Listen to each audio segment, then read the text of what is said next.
Prezidenti Cumhuriyet Tojikiston, asosguzori sulh و وحدت ملی، پیشوای ملت، محترم امامعلی رحمان.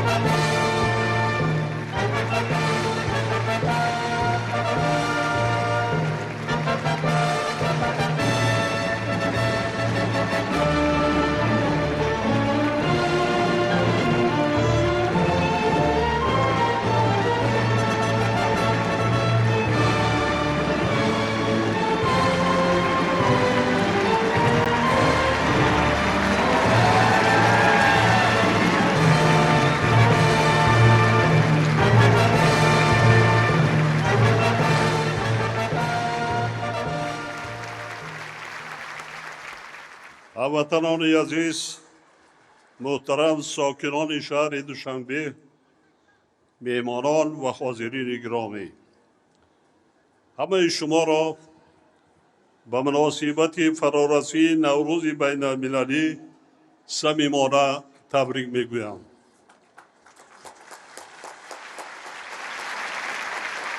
نوروز یکی از کهن‌ترین و پرمضمونترین جشن‌های بشریت بوده.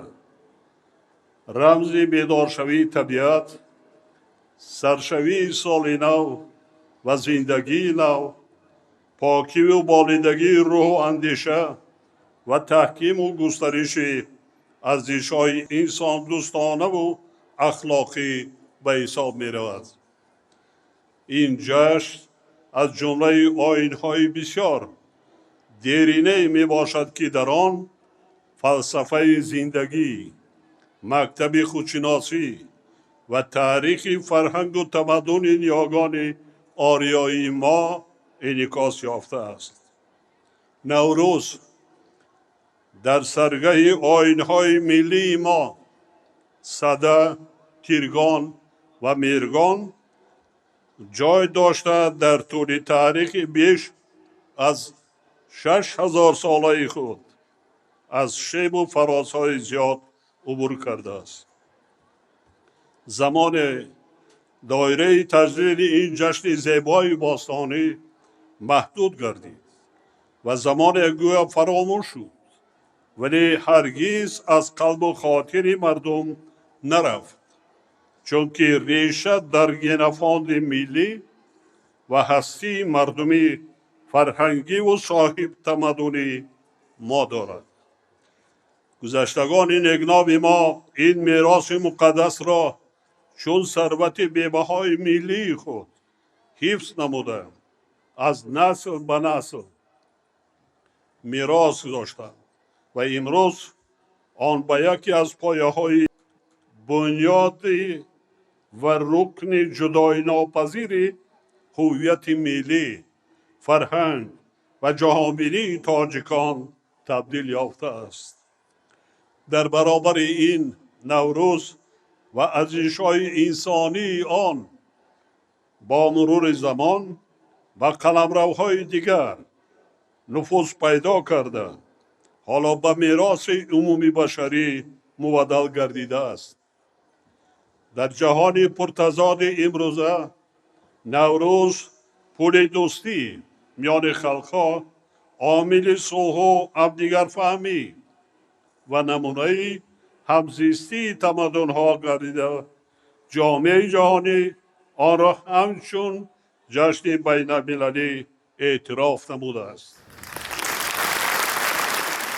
حکمتی در طول 1000 سالها پایدار و استوار ماندن نوروز پیش از همه در آن است که به یگان دین و مذهب پایبند نیست. اساس آن را قانون طبیعت، از سردی به گرمی برآمدن، برابر شوی شب و روز، یعنی اعتدال بهاری و آغاز گردش نوی زندگی تشکیل می‌دهد. یعنی نوروز صرف جشن طبیعت و انسان است. همچنین نوروز ما را به نیکی و نکوکاری دعوت میکند. پیندار نیک، گفتار نیک و رفتار نیک چونین است فلسفه اصلی نوروز که آیین و باورهای آسمانی انسان ها بعداً از آن سرچشمه گرفتند. بیهوده نیست که تحکیم وحدت و دوستی از قلبها بیرون کردن کینه و عداوت و کمک به نیازمندان، عیادت بیماران و دستگیری یتیمان و معیوبان از جمله بهترین سنت‌های انسان دوستانه نوروز می باشد. خصوصاً در شرایطی که جهان امروز به صلح و همدیگر فهمی نسبت به هر زمان دیگر نیاز بیشتر پیدا کرده است. این ارزش های نیک و بشردوستانه نوروزی می توانند به انسانیت خدمتی ارزشمند انجام دهند. محض با در نظر داشتی جایگاه و اهمیت این آیین دیرینه ما تصمیم گرفتیم که در پایتخت کشور محبوبمان شهر دوشنبه مرکزی بین المللی نوروز را بنیاد نماییم. این اقدام نه تنها ارزگذاری به گذشته بلکه سرمایه‌گذاری به آینده فرهنگی ملت می باشد. زیرا تنها همان ملت فردای آباد و آسوده خود را تامین کرده می تواند که آیین و ارزش‌های فرهنگی و تمدنی خویش را حفظ می کند و آنها را تحکیم می باشد. باعث خوشنودی است که 10 دکبر سال 2025 ضمن اجلاسی 20 کمیته میراث فرهنگ غیر مادی یونسکو یکی از سنت‌های ارزشمند دیگری جشن نوروز نامیناسیون ملی تاجیکستان با نام فرهنگ سومنک‌پذیر به فهرست میراث این سازمان با نفوذ وارد گردید. خاطر نشان می سازم که یک قطار آیین و سنت‌های دیگری نوروزی از قبیل 13 بدری نوروز، دسترخوان نوروزی، هفسین و هفشین، بزم جمشیدی، بازی‌های ورزشی خاص نوروزی و مانند اینها نیز همچون میراث تمدن آریایی از جمله ملت تاجیک ارزش جهانی دارند. به این خاطر وظیفه ماست که همچون وارثان اصیل تمدن آریایی سنت‌های نوروزی را من بعد نیز پاس داریم، ارزش‌هایش را آموزیم، گسترش دهیم و آنها را به نسل‌های آینده با تمام زیبایی و شکوهشان به میراث گذاریم. ما باید همیشه در خاطر داشته باشیم که حفظ نوروز، حفظ هویت و خودشناسی ملت کهن بنیاد و تمدن سازی تاجیک می باشد. در این راستا فراموش نباید کرد که در رویه وطن دوستی و وطن پرستی حس بلند ملی، اراده مستحکم، آموختن علم و دانش و کسب و هنر، تربیت کردن نورسان و جوانان یعنی نسل‌های آینده ساز ملت و دولت وظیفه مقدس هر یکی ما کلانان به حساب می رود.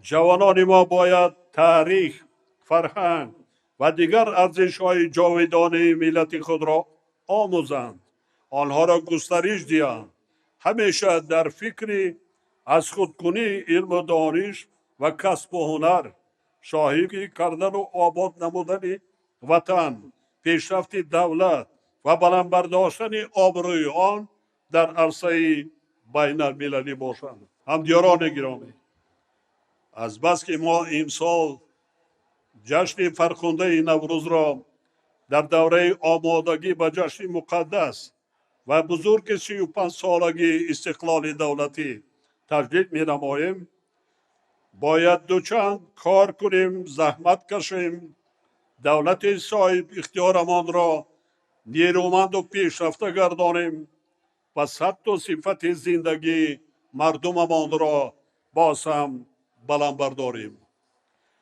35 سال برای تاریخ لحظه است، ولی برای ملت تاجیک دوره سرنوشت ساز به حساب می رود.